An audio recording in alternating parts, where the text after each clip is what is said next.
Welcome everyone to this workshop, Introduction to Visual AI, which is part of a workshop series co-organized by AI4LAM, the Community for Artificial Intelligence in Libraries, Archives and Museums, and co-hosted by LIBER.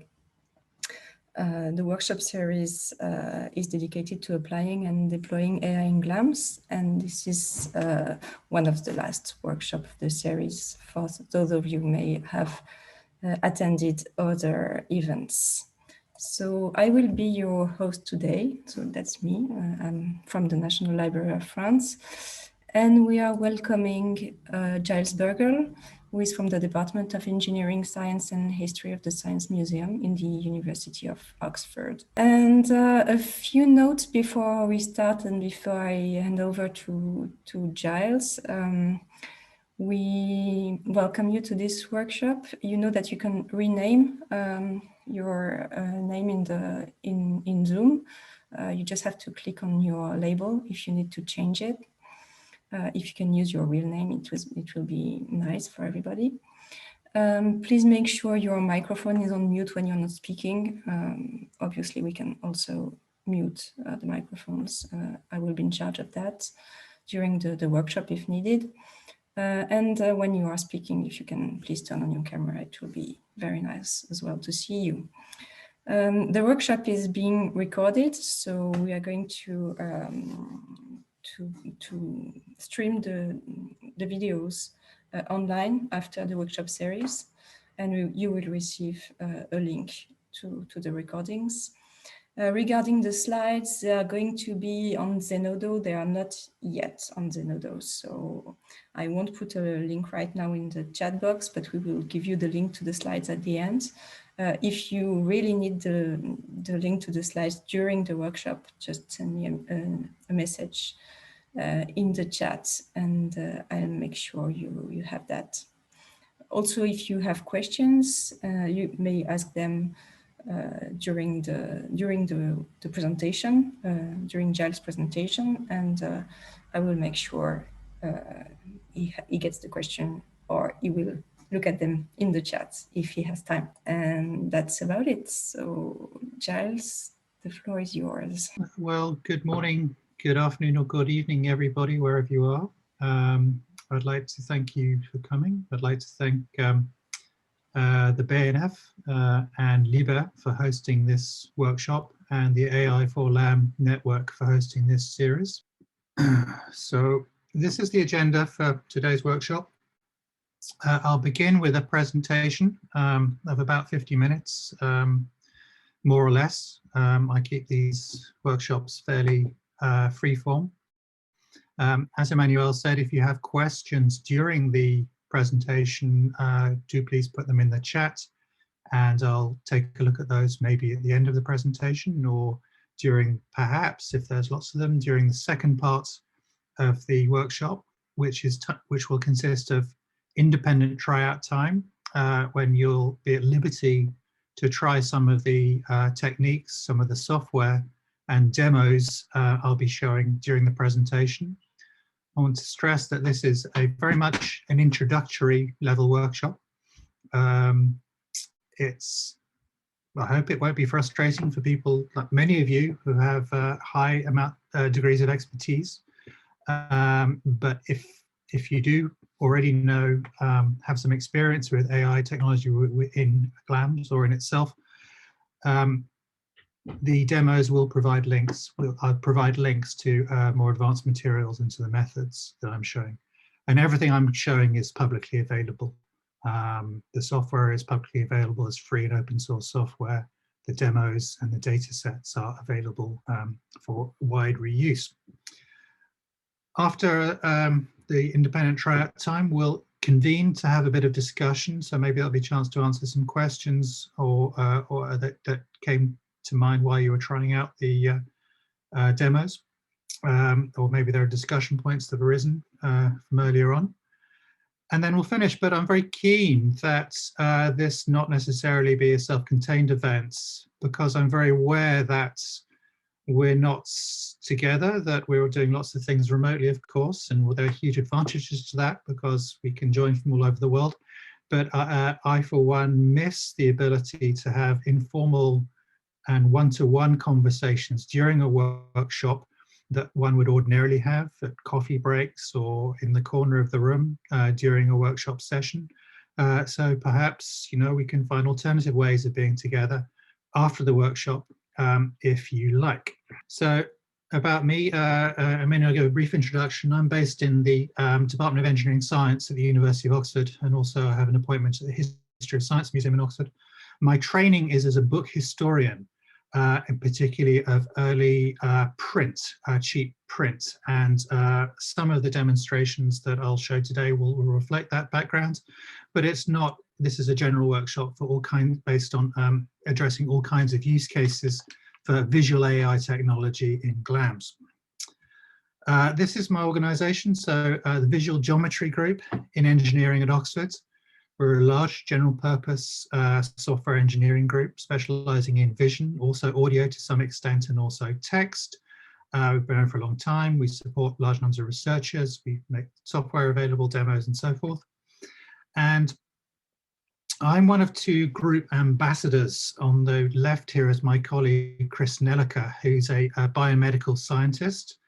And both of us have a role, which is through the example of our own research and through engagements such as these, to showcase what computer vision can do in our respective host disciplines. So we aim to discover use cases, particularly in disciplines that haven't fully been able to take advantage of computer vision and related technologies, and engage with people to see if they have something that we can usefully address. So it says in my contract that my role is to disseminate the research outputs of the group to appropriate communities in the humanities, also in cultural heritage, but also as part of that role, and part of that role is to communicate back interesting research questions, valuable data sets, ideas for new developments, and so forth. So it's a two-way engagement role I take part in. And this is necessary because as a technical organization, visual geometry, of course, doesn't know what it is that people want to do, and finding out takes time. And so it's mine and Chris's role to sort of do some of that engagement.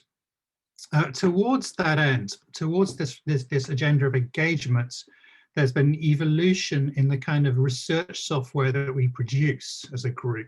So here you can see this is clearly technical software. These are typically MATLAB toolkits, academic toolkits to perform computer vision tasks. And you can see from most of the titles and descriptions of these tools, these are specialized. So we still make these kinds of tools, but we also now make tools like these, which you can see from the titles alone are clear, which are more descriptive, are interpretable, and we hope usable by a much wider community than just scientists. So that's all part of the agenda as well. And I'll be referring to, or in some detail, demonstrating all these tools today. Okay. We also produce data sets, including data sets based on cultural heritage materials, so text, paintings, sculptures, portraits, and another sculpture data set. And I guess, why are we doing this? Because we're doing this because AI is not just algorithms, but is the combination of algorithms and computing resources, storage and hardware. Data sets for training and testing are vital. That machine learning, that deep learning, one of the more modern forms of machine learning and revolutionary in computer vision, deep learning requires large amounts of data for training and testing. And it also requires, the whole AI pipeline requires curation. You need somebody to provide well-curated training data, and also to test, to evaluate the outputs of an AI system, an AI classifier. So all these things add up to a successful implementation of AI. That's one of the reasons we engage with cultural heritage organizations, like many of you will be members of. And we do this because you have large data sets and good quality metadata. And I want to emphasize this because not everybody in museums and galleries understands that their data has considerable value for research organizations like ourselves, and perhaps also for large tech companies like Google, who have programs like Google Arts and Culture that many of you will know, perhaps you work with them. And they're not just doing these engagements to be helpful. I mean, they may be, and they're not just doing it for publicity purposes, although they're certainly doing that, but they're also doing that because you have curated data, increasingly large data sets with metadata that is, you know, it's variable, of course, all metadata is variable, but it is very often of higher quality than can be gathered just from scraping Flickr or other picture libraries on the internet. So, you know, like I say, I want to emphasize this because if you're engaging with a group like us or a large tech company, it would be helpful, I think, for you to understand the value of your data and to ensure within that negotiation that you get what you want. And that's good for us as well, because what we want to do is to do what people want. You know, we don't purely want to drive the improvement of our own algorithms. We want to solve problems. I think particularly because we're an engineering department rather than a computer science department, although I'm not a computer scientist or an engineer, but because we're engineers, we want to, you know, build solutions. More maybe at a higher level, humanities research questions are difficult to address computationally and intrinsically interesting. So this is part of it as well, that humanists and cultural heritage professionals will set a high threshold for a successful implementation of an AI project.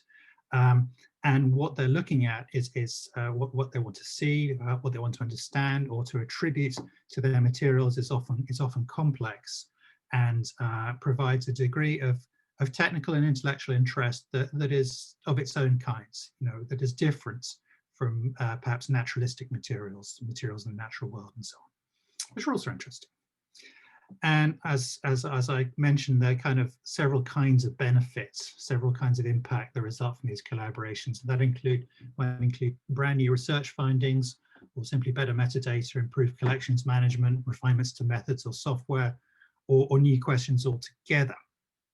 And some of those things I hope I'm going to be able to show through these slides. So I'm going to just take you through very quickly 4 common computer vision tasks: comparison or spotting the difference between images, matching, finding out what images have in common, so the opposite of comparison, but actually the same thing essentially. Classification, describing what is in an image, its content or subjects, and this is the thing that visual AI has really made considerable improvements in being able to do over the last 5 or 10 years.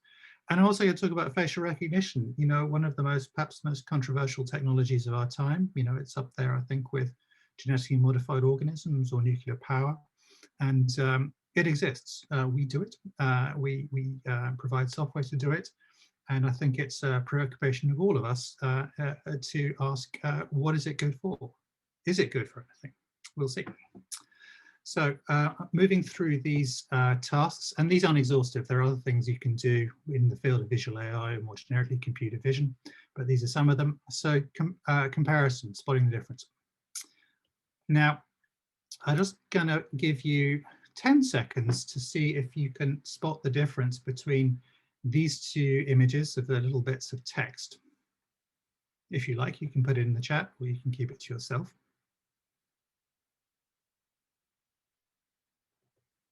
And there's something popping up in the chat already, which is quality. There is a difference of quality. There's a qualitative difference. Yeah, these are all good. So there is qualitative difference. This is relevant for comparison, but also the dot above or under the eye here. So do you see this here? This Lucius here, this is correct, but underneath here, this is incorrect. Now, this is a line of Shakespeare. This is a line of Shakespeare's first folio works of 1623. And if people here happen to know about printing, European printing of this date, you'll know that mistakes, typographical errors are extremely common in books of this date, which is what we have here. Excuse me, I went ahead of myself. It's what we have here with the Lucius. That has been spotted during proofreading and the printer has corrected it. But as is common then, they didn't throw away that the incorrect proof sheets, the incorrect state of the book, because paper is too expensive. So they kept it. And we now have the printed archive that we have consists of a mixture of variant and invariant materials. Now, it's straightforward, I think, to spot the difference after a few seconds because I isolated these lines of type and told you there was a difference. But if you try to spot them on a page as a whole, this is rather challenging, isn't it? You know, particularly if you don't know that there is a difference and you're having to compare every single region of both pages in turn. You know, and there are various ways of doing it. And this kind of method, some people call this the Wimbledon method of comparison. And that's just hard, that's just impossible to try to keep in your memory the entirety of one page while looking at another page. So we think there are better ways of doing this. And we have a tool called Traherne, which provides registered views of both books. And you can see in those two large page images, this is the one difference here down at the bottom, a slightly more interesting difference than just the dot on the I. You know, and what it means is up to somebody else to say. We provide this software for scholarly editors, for researchers of Shakespeare or other early modern texts who want to, first of all, see what the differences are, and then to understand, then to try to understand what the what that means, what that's worth. And I see there's a hand up. If you don't mind, I'm going to take, we'll have questions towards the end. So if you can maybe put your question in the chat now or remember it, or your comment, I will deal with those later. It's just, that's kind of easy for me to kind of manage my slides and the conversation, but do please ask your question later on. So this is the software that does this. It's free and open source, like everything I show here. We call it Traherne because it's based on, it's developed for a thing called the Oxford Traherne Project, which is a new scholarly edition of the works of a 17th century poet and religious writer, Thomas Traherne. And this is a kind of form of AI that I think is augmented rather than artificial intelligence. It's a pair of glasses, it's a pair of spectacles rather than a brain, rather than an artificial, it's an aid to seeing. And there are lots of people we know who can use this. Here's the screenshot of this. So it's not just a flip book, it also does registration, it does distortion, it does warps images so that they can register correctly. You can see this through the example of these two pages here. One is flat, one is curved because of the way it's bound or photographed. And we, in order to get that neat registration you saw a minute ago, we perform geometric rectification to allow the two images to register on top of each other. So it's not just a flip book. It is a flip book. It's very simple kind of visualization, but behind that is some quite sophisticated image processing. And we know that there are people that aren't just editors of books who want to do this task. So we have a tool called ImComp, which generalizes this task. And if I can go to this, I will just show you quickly what the interface of it looks like and the kind of things you can do with it. So we have things like, I won't go through all of these, but we have, you know, damaged paintings, excuse me. We have another damaged painting, spot the difference cartoon. Some of these books, and I'll just show the kind of books one here. So what you do is you select your books that you believe to have differences. You press compare. There is an option for the kind of transformation you can do at the top. We have various kinds of geometric transformations, but this is the most simplest one, an affine transformation, which is just pulling on one corner. It's a 2D transformation. And you can see the differences quite clearly. We have the ability to, you know, to freeze that variation and show one book in red and one in blue, and you can see differences quite clearly there. Or we have, you know, there's a default is like this. There's a fade with the ability to fade in and out each book. There's a slide, which we borrowed from the Rijksmuseum, have a thing called the curtain viewer, some of you might have seen, and other people have this as well, but they're quite famous in cultural heritage for producing this functionality. And like I said, we have the ability to equalize the lighting as well, like so. So as I said, there are kind of various classes of images you can try out in this. We have successfully used it on maps and music, these paintings, so possibly useful for conservators.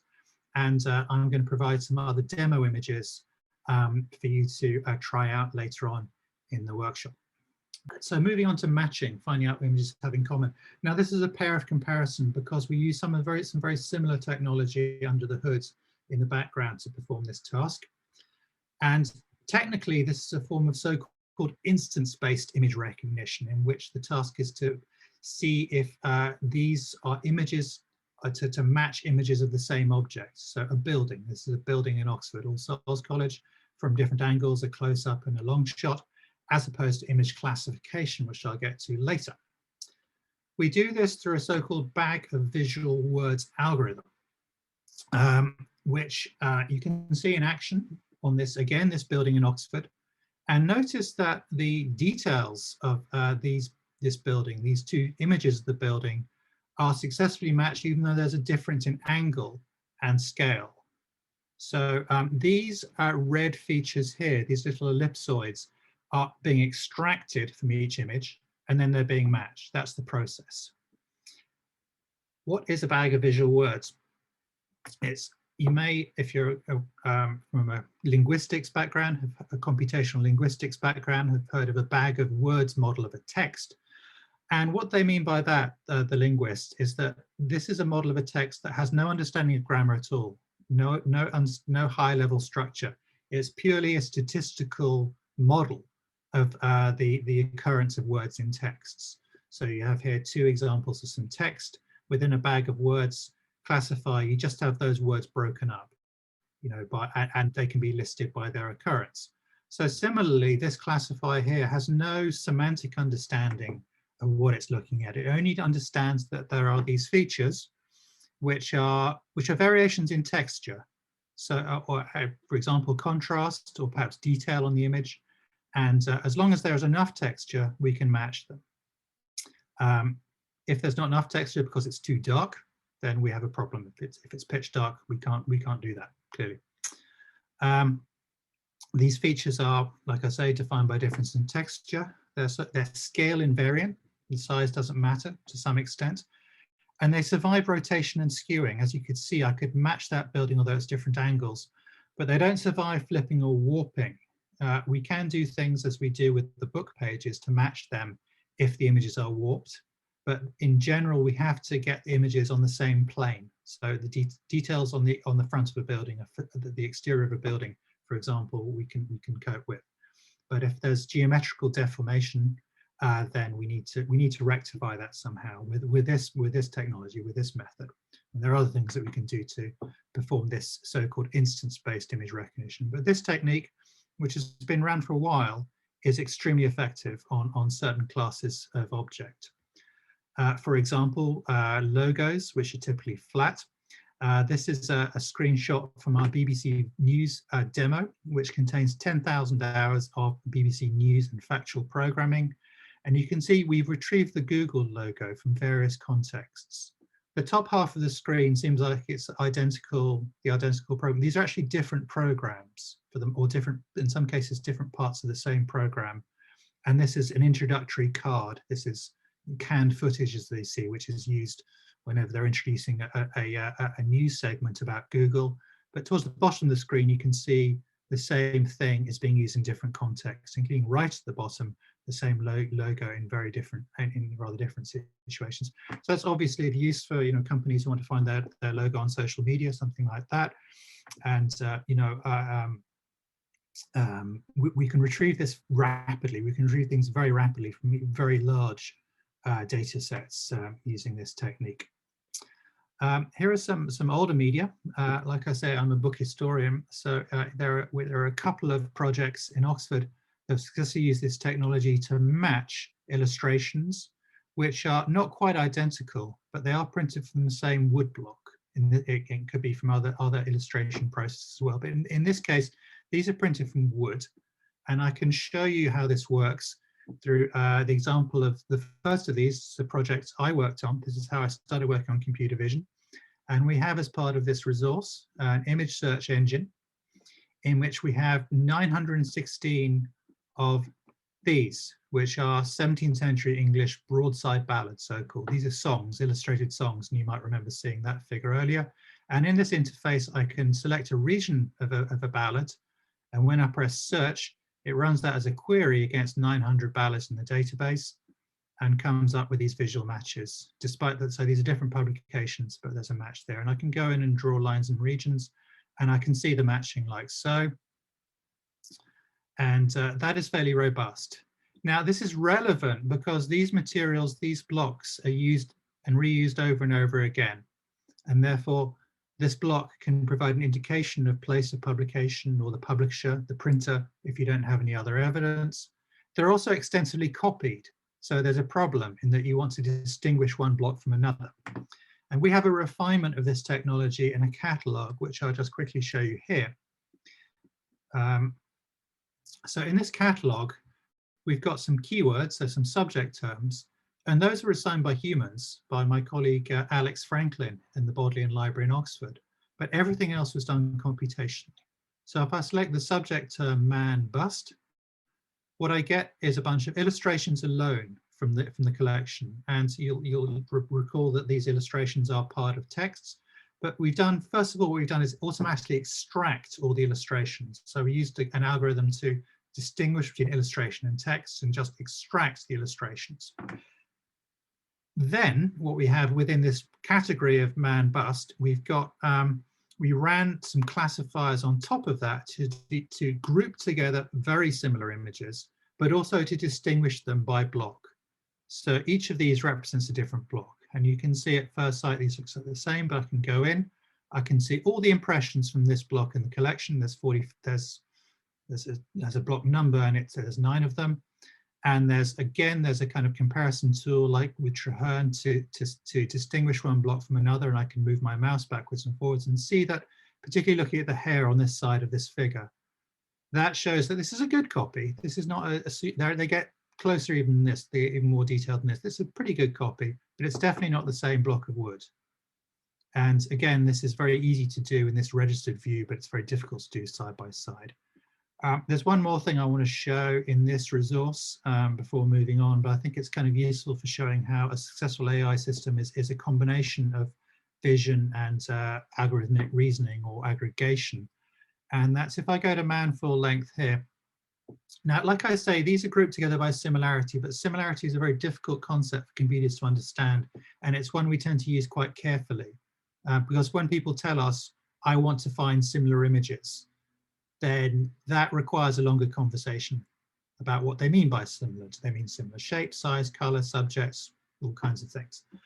So this image here, if you kind of just remember, if you remember this image here, and I'm just going to go down a few rows here, you see this. So this has been successfully recognized as similar to this, these two here, although they're from a different block, and the system has recognized they're from a different block, which is done by example. So the graduate student, Jun-Sun Chung, he did this, just fed a machine learning system examples of different blocks, and the system figured out the differences. But it can't group this one together because the geometry is too different. So that's one of the points I want to make in a system like this. The other point I want to make is that this order of impressions here is not random. It's sequenced in part through date, but more often through date inferred from damage to the block. You can see as we go from here to here, the block becomes more damaged, it becomes more worn.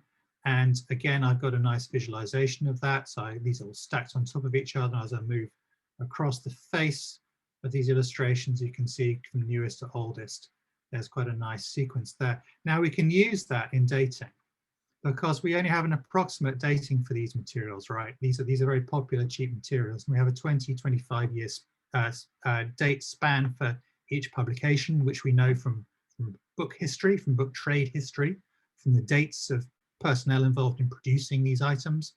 But if each of these has 3, in this case, of these illustrations, each of these is an intersection of 3 timelines.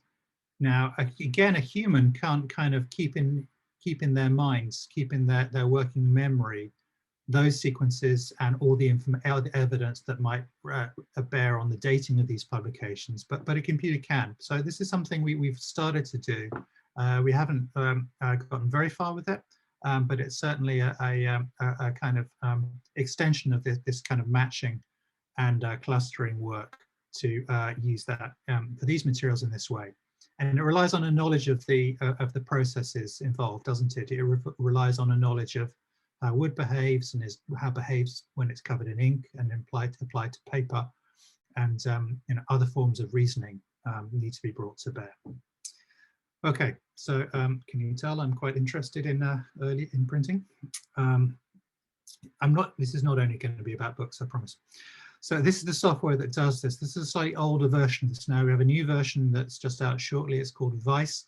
This version requires either you to compile source code or to use Docker, so the virtualization environment Docker. But we have a new version coming out very shortly that will run natively on Windows and Mac, as well as Linux, free and open source. And it works for other things than print illustrations and logos.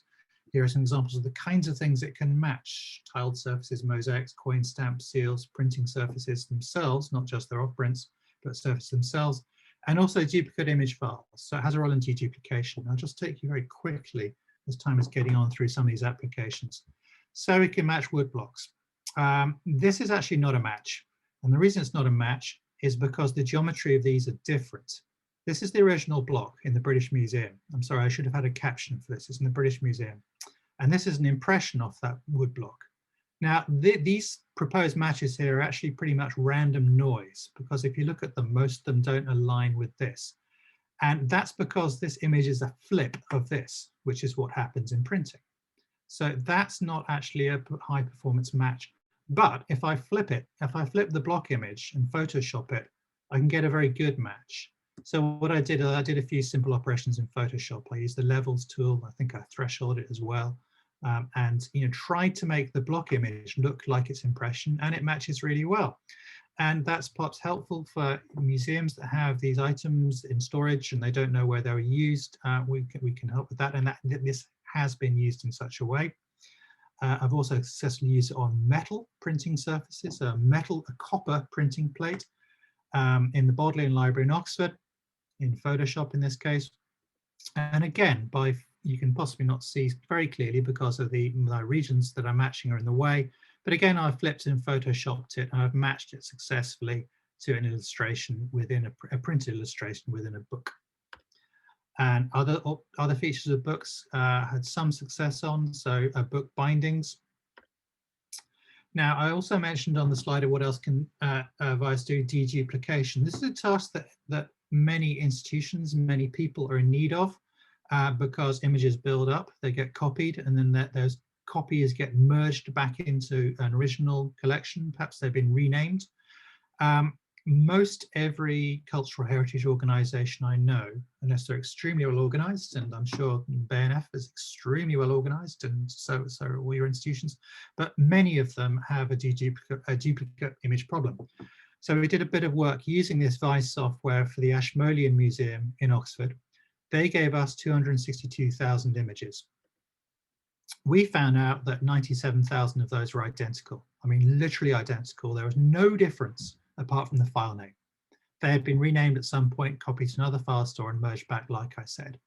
And they had other pairs as well, and they had other groups. So that I think the most number of images they had that were exactly the same was 9.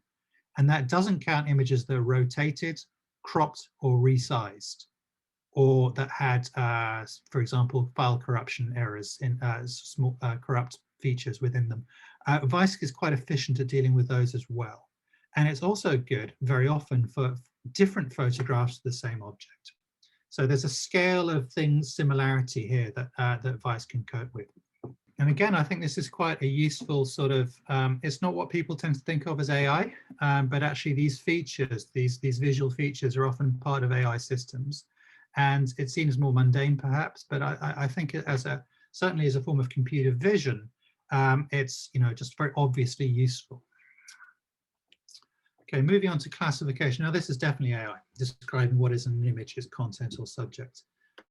We do this is a form of, like I say, this is a form of image classification as opposed to image matching, so a form of category rather than instance-based image recognition, where the task is to ask, what object is this? Not are these images the same object? This is an aeroplane, the category aeroplane, and there are many kinds of aeroplane. Here's the software that we produce for the public-facing software that we maintain to do this, called VIC. And we do, technically, we do this through deep learning with a CNN, and many of you will be familiar at a high level or even perhaps even a detailed level with the architecture of these systems. But it's a 3-part system. It involves selecting a suitable untrained neural network model, although you can download and use trained neural networks. Images and networks trained on millions of images are available. including from us. If it's untrained, you start off by giving it lots of labeled data. So we're looking for cats, a common enough task. So we give it lots of labeled images of cats, and we don't give it any information about a cat over and above the fact that this is an image of a cat. And we leave it to the network to figure out how best to fit its own reasoning, how to find its best, the most efficient criteria for deciding if something is a cat or not. And then at the inference stage, we give it new data, and it will provide usually a confidence score of whether it's looking at a cat or not. So here's an example of that in a cultural heritage context. This is a collaboration we did for the organization ARTUK. And sorry, this is quite a complicated diagram. So ARTUK publish online and market on behalf of museums large collections of, in particular, all the paintings. Excuse me, not just oil. They did start off doing oil paintings, but they moved on from that. But it's all the paintings in public ownership in Britain, in municipal and state museums and public organisations. So if I take you through this diagram, this is the collection here. This is the paintings for retrieval set, which we process with a CNN encoder. And then in this corner here, we have a search interface. And this search interface uses naturalistic images, photographs, not paintings. And we grab these from Google. So you can see this is a Google search box in which someone has entered the term beard, and that's retrieved images of men with beards. And we just use this because Google is a good source. It's a ready source of labeled images. You know, we could give it our own, we use a different search engine. We could give it our own images, and Vic does allow you to do that. You can give it your own images of whatever you want. You know, the word beard here is just a convenient way of grouping and retrieving images that we consider to be the same or have features in common for this purpose. So those are our positive examples, our positive training images. We can, if we want, also give the system negative training examples, so not men with beards. And obviously these examples will be specific to the positive query. So we have to select those for each query. We process both the not positive and the negative images through a CNN, and from them build a classifier which we apply to the extracted features from the paintings for retrieval set and retrieve men with beards. And here's an example. Here's the research page and the link to the demo for that tool. I'm going to make this tool available in the tryout part of the session, but I also have specific demos specific for this workshop. So you can use this, but I would just to caution, it's not meant to support lots of users at once. We have 30 or so people on this call. I'm not sure how well it'll work with 30 people at once. So I have some other demos as well you can try. And if it's not working for you, then try again later.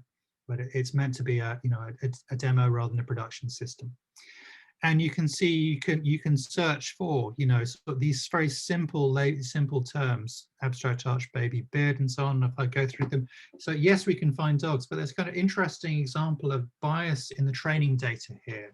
So yes, I'm seeing pictures of dogs, but also you'll recall that this is an image. This is a collection of public art, British public art. And the nature of that collection means that the fact that this is built up out of large state collections of elite art means that in Britain, this collection of images that contains dogs also very often contains images of horses, because these are hunting scenes, many of these. So for example, if I focus on this image here, which has been retrieved using the term dog, it doesn't actually contain any dogs at all, not dogs, but horses. Why does it do this? There's two reasons. One is that dogs and horses are, of course, visually somewhat similar, they're quadrupeds, but also dogs and horses co-occur in the training data for the reasons that I've given, that they co-occur in the images that we've fed the system, that the data is insufficiently granular for the classifier to learn features that are only specific to dogs. Now, this is fundamental to bias, which I think needs to be understood by people applying AI, figuring out the uses of AI in cultural heritage context. And bias is a combination of features of the data, the performance of the algorithm, the consciousness of the user, and to some extent the conscience of the user, and the task at hand. You know, it's a complex phenomenon. It is as complex as a successful AI implementation. But yes, we can retrieve kind of singular objects successfully. So we can find boats, we can find arches. You know, this is quite interesting in terms of the abstraction this points towards. And this is fully abstraction. So these textures, we have labeled textures like cobwebs and checkerboard and dots and so on and so forth. And this provides an interesting form of more browsing, of serendipitous, as we'd say in English, browsing of visual features. It's perhaps getting some way towards similarity search, but like I say, similarity is this kind of complex, multi-dimensional, contextual phenomenon, and we tend to use it quite carefully.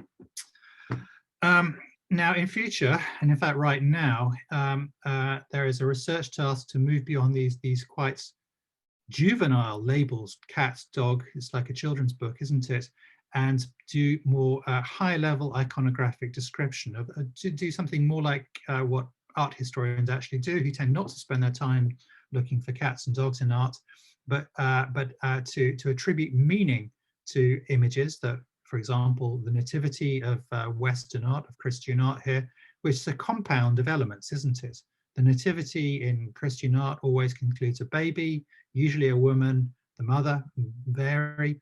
It often contains angels, shepherds, light, kings, so on and so forth. And I think the task here is to understand the intersection of these elements as adding up to this specific meaning, and the intersection of these elements contextualized. So real metadata, real iconographic metadata does have this kind of context. It is hierarchical, it is relational, it has elements of it compounds together several layers of description to provide a kind of a multiply constituted perspective or a kind of granular description of a specific object. And that's the kind of thing that I think we need to teach computers to do, or experiment rather with having computers understand, not least in order to understand our own classification systems and to see how coherent they may be, or if there could be a way in which the computer can augment or critique, when used reflectively, critique those systems, as I've shown with the example of the bias, for example. So that I think is perhaps maybe more relevant to cultural heritage institutions than simply finding cats and dogs, as valuable and as technically impressive as that could be. And there are other things one can try to classify. One can classify by genre, by place of publication. Again, or origin rather than publication. I talk about publication because I have another example from books here. And this is a related task to classification. This is detections, object detection of regions of the printed page. So I've got here an illustration, I've got text, I've got commentary, I've got various other features of the page. And the task here is to teach a system to segment these pages so that the researcher can understand their relationship over time. I won't go into more on that, but this is a great project we're doing in collaboration with Guider Armstrong at the University of Manchester. Okay, so I'm going to move on to conclude this rather rapid tour of various computer vision tasks with facial recognition. Now, facial recognition can mean many things, actually. So according to this definition, it can include detecting simple detecting of a face in an image. Is there a face, therefore a person? It can include estimating personal characteristics, often wrongly or controversially, such as an individual's age, race, or gender. As we know, if we have phones that perform this functionality, it can work to verify identity. And it can also identify, as often used or attempts to be used by law enforcement services, it can attempt to identify an individual by matching him as an unknown person to a gallery of known people. And has uses in cultural heritage as well. So this is emotion recognition as provided by Microsoft Azure. So some examples of some of the things that aren't just identity. I think it would be helpful to talk about just to show briefly. So this claims to recognize emotions from the facial presentation. Perhaps a better task is expression recognition and emotion recognition. This also is a bit of research about emotion detection, and the application here is to model audience reactions to movies, to test movies. So movie studios will test movies out, won't they?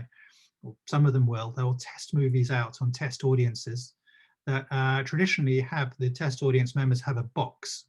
They have a box in which they can record whether they're amused or bored or thrilled, if they can remember.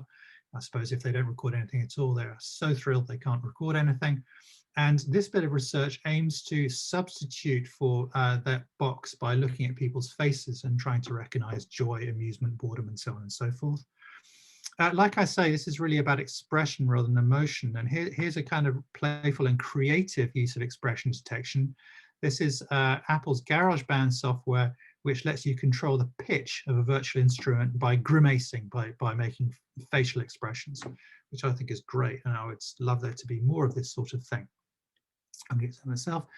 Pain detection is a task, in this case for animal welfare purposes. And this is facial recognition as identity recognition. So this is a collaboration we did with the British Library, their broadcast news service, and they record they record and store every TV news program that can be received in the UK. So the BBC, yes, but also commercial broadcasters, Al Jazeera, Russia Today, CNN, and so on and so forth. And we've done a bit of research work for them to identify these famous individuals. These are mostly politicians and Hugh Grant in this example here. We also have done a bit of work with matching artwork, so portraits of individuals to their faces. So here's some research that shows that, where we train with multiple images of the same individual and match to a painting, various identities here. And here, slightly relatedly, is a nearest neighbor search. So here are photographs of individuals with their nearest match in the ARTUK collection. So not the individual, but who they look like. Judge for yourselves whether they look like that or not. And you also try for yourself whether somebody looks like a painting in the collection or not. So we have a demo online. You can upload or provide a link to an image of an individual. And here is me. And again, this is an interesting example of bias in the data, because again, this data set ARTUK contains lots of white men in uniform, well-fed white men in uniform at that. So it's perhaps unsurprising that it can return pictures like that, and some of them actually look a little bit like me. We can't talk about facial recognition in AI without talking about bias, particularly race and gender bias. And I want to draw your attention to, if you don't know, the work of Joy Boylan-Wiene, who's a researcher at MIT, who famously was able to improve the performance of a commercial facial recognition system by putting a white mask over her features. And there's a link to a TED talk that she gave about this experience. And she continues to work, excellent work on bias in AI, and particularly around facial recognition. This is a supposed excuse that some technologists, that there's these researchers here who are investigating facial recognition brought up. Several technologists who spoke to mentioned that photos of people with darker skin tend to have less color contrast, making it harder to extract the features that some algorithms use to compare faces. I mean, apart from the fact that this seems to be kind of blaming the subject for the failings of the technology and not reaching the conclusion that I would reach, that maybe the technology is not fit for purpose, this is perhaps revealing of the kind of technology that's being used here. That maybe this is some kind of feature extraction, like I was showing for printed woodcuts, which is perhaps not suited to this particular task. I'm not exactly sure what techniques they're talking about here, but a very clear example of naivety and lack of oversight on part of the researchers, on part of the researchers. And there's a history of this kind of bias in the materials and the technologies leading to negative social outcomes. So there's a lot of work done there's a body of work in media studies on bias in photographic and film processes of color correction targets, so-called Shirleys. They were known in the industry. Shirleys are photos of typically white women used to calibrate cameras and to grade film stock. Leading to a bias towards retrieving features, retrieving tones of a certain kind, and not doing so well famously on other darker skin tones. BGG, we've done a bit of work to try to address bias in facial recognition and classification systems with this data set and associated research. This is my colleague Chris Nelliker who worked on this, and his work is on includes identifying diseases. So identifying diseases that present facially, so in which dealing with bias is clearly important. So a bit of work we have done. And I'm slightly uneasy about some aspects of some of this work which rely on incredibly naive forms of ethnic so-called classification. So there are a bunch of extremely problematic research agendas and articles that claim to identify, in this case, determine Western from Eastern faces. Perhaps a bit more bluntly, this company here that claims to recognize somebody's ethnicity with these very broad categories, European, which clearly means white for the purposes of this company, and similarly this company here. And both these companies, I believe, this company here has a more nuanced understanding in that it's retrieving, in this case, mixed ethnicity, although I think the label's still kind of questionable, certainly. Both these companies have an agenda of recognizing diversity in video footage. That's one of the use cases that they have, that they want to monitor diversity in video, in television broadcasts. And well, I will leave it to you to think about whether or not that's a productive and benign use of this technology. Perhaps more nuanced is some work by Buolamwini and Timnit Gebru, who until recently, Gebru was a researcher at Google before she was dismissed. And this is a collaborative bit of research that they did on assessing and training out bias in algorithms using faces of parliamentarians around the world, which were graded by not by ethnic classifiers, but by dermatological classifiers. And it seems to me that this is the way to go if one wants to deal with this form of bias in this kind of technology, although it does not, of course, address the kind of larger question of whether or not facial recognition is benign at all, which is a far more important and general topic, I think, for technologists alone to address. Okay, so here is my details. You can get in touch with me after I just put these up now before we get to the workshop part of the presentation. But I'm going to stop sharing my screen now. If there are any questions or that people have right now, I can spend a few minutes talking about those.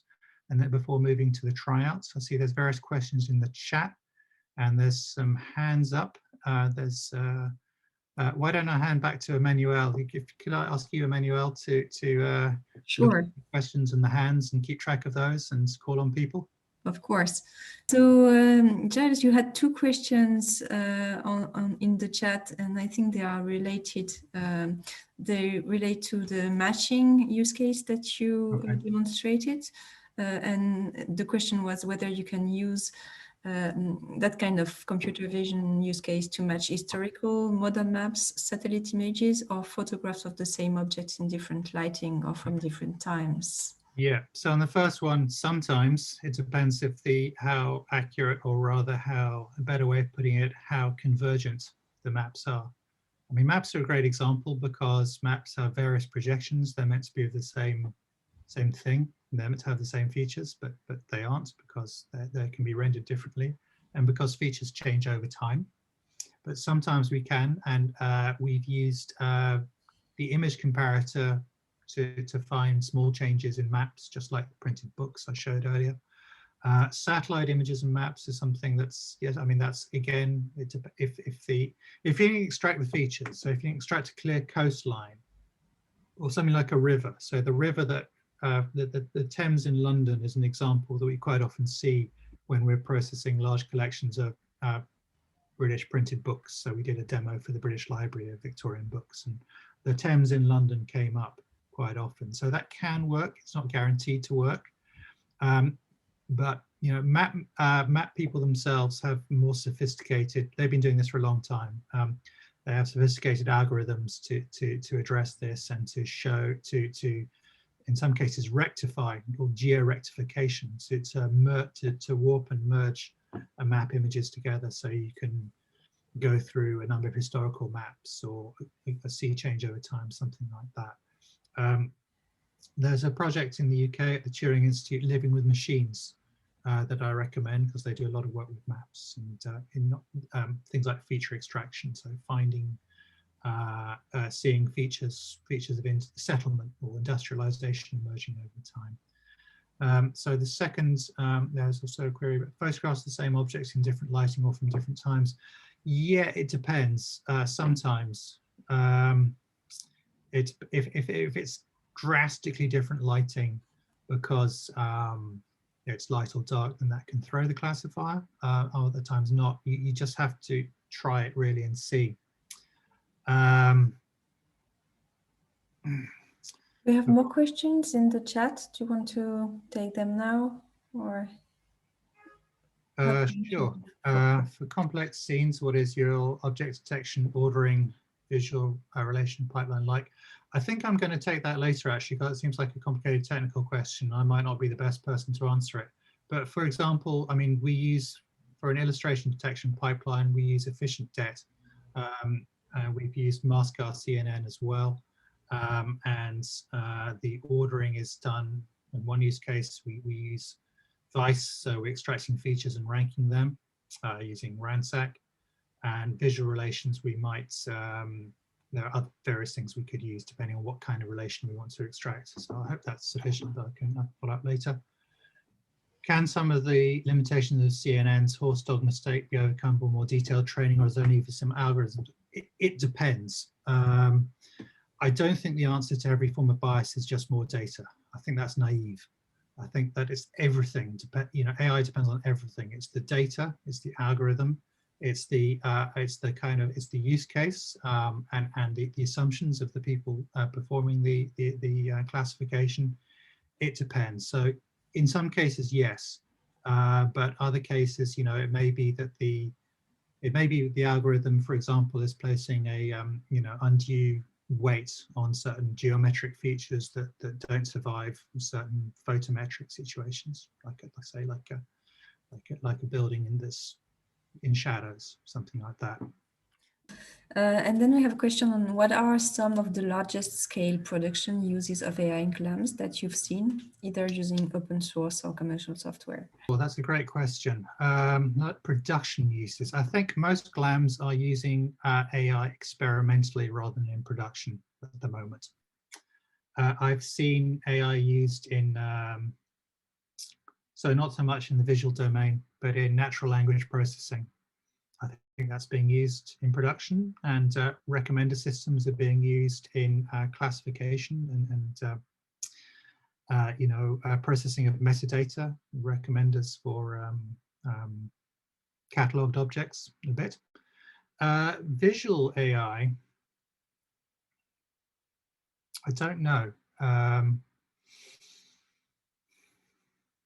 Yeah, it's an interesting question. I mean, in commercial software, this is just starting to be applied. So I mean, the large software companies, you know, Adobe provide AI functionality for certain forms of masking or color correction. I suppose that needs to be thought, that could be a contender.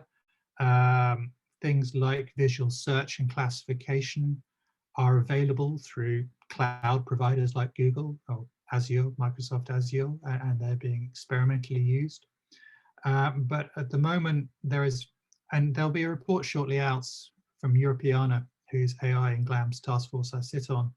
And we do have some examples of AI being used in production, but most organizations are using it experimentally. I can tell you some examples of things that I think will definitely be used routinely shortly, or maybe already used. So one is the image deduplication task that I showed, because it's just so obviously useful. I think that will be mundane, and collection management systems will incorporate that functionality quite soon. Some of them are starting to. The other thing which I think has a lot of obvious use is object detection for tasks like segmenting certain documents. So segmenting newspaper pages. There's the EU-funded NewsEye project that are doing this. There are other projects that are doing this. The Library of Congress did an interesting pilot project with Benjamin Lee called Newspaper Navigator, And that works very well. And the potential audience and uses for classified newspaper elements or other document elements, I think, is large, as are things like text recognition for obscure historic typefaces or handwriting recognition. Those are techniques increasingly use AI. Yeah, I would agree. I don't see any other questions, so maybe we could stop the recording. Yeah.